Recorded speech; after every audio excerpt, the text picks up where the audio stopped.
ഇനി നോക്കാം പ്രവാസ ലോകത്തെ വാർത്തകൾ.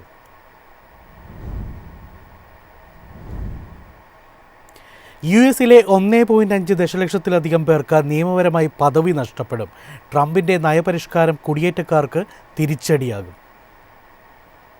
യുഎസ് പ്രസിഡന്റ് ഡൊണാൾഡ് ട്രംപിന്റെ കീഴിലുള്ള നിരവധി നയപരിഷ്കാരങ്ങളെ തുടർന്ന് യുഎസിലെ 1.5 ദശലക്ഷത്തിലധികം കുടിയേറ്റക്കാർക്ക് തൊഴിൽ നഷ്ടവും നാടുകടത്തലും നേരിടേണ്ടി വരും. നയമാറ്റങ്ങൾ സമീപകാല യുഎസ് ചരിത്രത്തിൽ സമാനതകളില്ലാത്തതാണെന്ന് ഇമിഗ്രേഷൻ നയവിദഗ്ധർ വിശേഷിപ്പിച്ചു.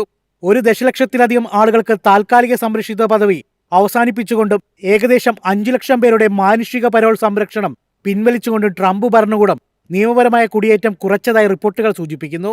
ഇത്രയധികം ആളുകളുടെ കുടിയേറ്റ പദവി ഒറ്റയടിക്ക് നഷ്ടപ്പെടുന്നത് ഒരിക്കലും കണ്ടിട്ടില്ലെന്ന് മിഗ്രേഷൻ പോളിസി ഇൻസ്റ്റിറ്റ്യൂട്ടിലെ യുഎസ് ഇമിഗ്രേഷൻ പോളിസി പ്രോഗ്രാമിന്റെ അസോസിയേറ്റ് ഡയറക്ടർ ജൂലിയൻ ഗെലാറ്റ് പറഞ്ഞു. യുദ്ധം, ആക്രമണം, പ്രകൃതി ദുരന്തങ്ങൾ അല്ലെങ്കിൽ മറ്റ് അസ്ഥിരമായ സാഹചര്യങ്ങൾ എന്നിവ കാരണം സുരക്ഷിതമല്ലാത്തതായി കരുതപ്പെടുന്ന രാജ്യങ്ങളിലെ പൗരന്മാർക്ക് താൽക്കാലിക സംരക്ഷിത പദവി യുഎസ് നൽകിയിരുന്നു. 1990-ൽ ഒരു ഹ്രസ്വകാല നടപടിയായാണ് യുഎസ് കോൺഗ്രസ് ഈ പരിപാടി അവതരിപ്പിച്ചത്.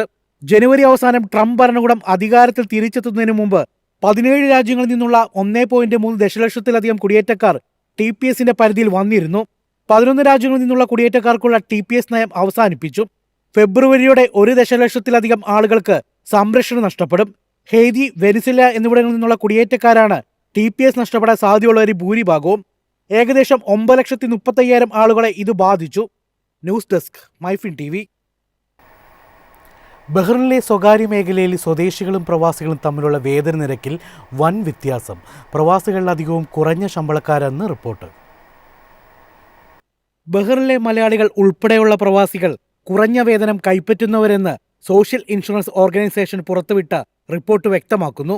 സ്വകാര്യ മേഖലയിലെ 4,73,323 പ്രവാസി തൊഴിലാളികളിൽ 3,36,746 പേരും പ്രതിമാസം 200 ബഹ്റിൻ ദിനാറിൽ താഴെ മാത്രം വരുമാനമുള്ളവരാണ്. പ്രവാസികളുടെ മൊത്തത്തിലുള്ള ശരാശരി മാസശമ്പളം 267 ദിനാറാണെന്നും റിപ്പോർട്ടിൽ പറയുന്നു. രാജ്യത്തെ സ്വദേശി ജീവനക്കാരുടെ ശമ്പളം വർദ്ധിച്ചിട്ടുണ്ട്. ഇവരുടെ ശരാശരി മാസശമ്പളം 919 ദിനാറാണ്. ഇതിൽ പൊതുമേഖലാ ജീവനക്കാർക്ക് 973 ദിനാറും സ്വകാര്യ മേഖലയിലുള്ളവർക്ക് 892 ദിനാറുമാണ് ശരാശരി വേതനം. സർക്കാർ മേഖലയിൽ ജോലി ചെയ്യുന്നവരിൽ 55% സ്ത്രീകളാണ്. സ്വകാര്യ മേഖലയിൽ പുരുഷന്മാരാണ് അധികവും. ഇവിടെ 64% പുരുഷന്മാരും 36% സ്ത്രീകളുമാണ് ജോലി ചെയ്യുന്നത്. News desk, MyFin TV. ഒമാനിൽ ഉൽപ്പന്നങ്ങൾക്ക് ക്വാളിറ്റി മാർക്ക് നിർബന്ധമാക്കി. ക്വാളിറ്റി മാർക്കിനായി കമ്പനികൾ ലൈസൻസ് നേടണമെന്നും നിർദ്ദേശം. പ്രാദേശിക വിപണിയിലെ ഉൽപ്പന്നങ്ങൾക്ക് ക്വാളിറ്റി മാർക്ക് ഉപയോഗിക്കണമെന്നും ഇതിനായി ലൈസൻസ് നേടണമെന്നും വാണിജ്യ വ്യവസായ നിക്ഷേപ പ്രോത്സാഹന മന്ത്രാലയം അറിയിച്ചു. അല്ലാത്തപക്ഷം ഉൽപ്പന്നങ്ങൾ വിപണിയിലിറക്കാൻ അനുവദിക്കില്ല. നിർമ്മാതാക്കൾ, ഇറക്കുമതിക്കാർ, റീറ്റെയിൽ, വിതരണ സ്ഥാപനങ്ങൾ എന്നിവയുൾപ്പെടെ എല്ലാ സ്ഥാപനങ്ങളും ഇക്കാര്യം ശ്രദ്ധിക്കണമെന്നും മുന്നറിയിപ്പ് നൽകി.